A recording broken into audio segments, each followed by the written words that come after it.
அதை தான் நான் ஒரு 12 நாளைக்கு முன்னாடியே பேசினேன். அது கரெக்டாக கிட்டத்தட்ட இன்னைக்கு உறுதியாயிருக்குது. அதனால அண்ணாமலைக்கான வாய்ப்புகள் நல்லா இருக்குது. 3 இளைஞர்கள் தான் நாளைய தமிழகத்தில் நிற்க போகிறாங்க. 4வதாக அதிமுக வந்து என்ன பண்ண போகுதுன்னு தெரில. அந்த ராஜ் சத்யன் சொன்ன மாதிரி இளைஞர்களுக்கு வாய்ப்பு அளிக்கணும் அப்படின்றது அதிமுகவுடைய கோஷமாக மாறிச்சுன்னா அது எப்படி போகுன்றது அடுத்த கட்டம். திமுகவில் ஒரு இளைஞர் இருக்கிறார். ஆனால் அவர் வந்து அந்த கட்சி ஸ்ட்ராங்காக இருக்குது. அவர் வந்து ஸ்ட்ராங்காக இல்லை, இன்னும் எழுதி கொடுத்ததை படிச்சுட்டு இருக்காரு. அப்போது அண்ணாமலைக்கு அந்த பிரச்சனை இல்லை.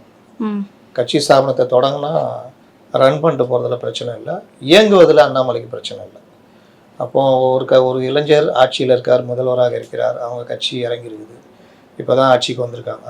போக போக அவர்கள் தவறுகள் செய்ய ஆரம்பித்தால், அண்ணாமலை போன்றவர்கள் கட்சி ஆரம்பித்தால் அது பெரிய அளவில் இறங்கி விளையாடுறதுக்கான களமாக இருக்கும். அதனால தான் சொல்கிறேன், இது அண்ணாமலைக்கான வாய்ப்பு.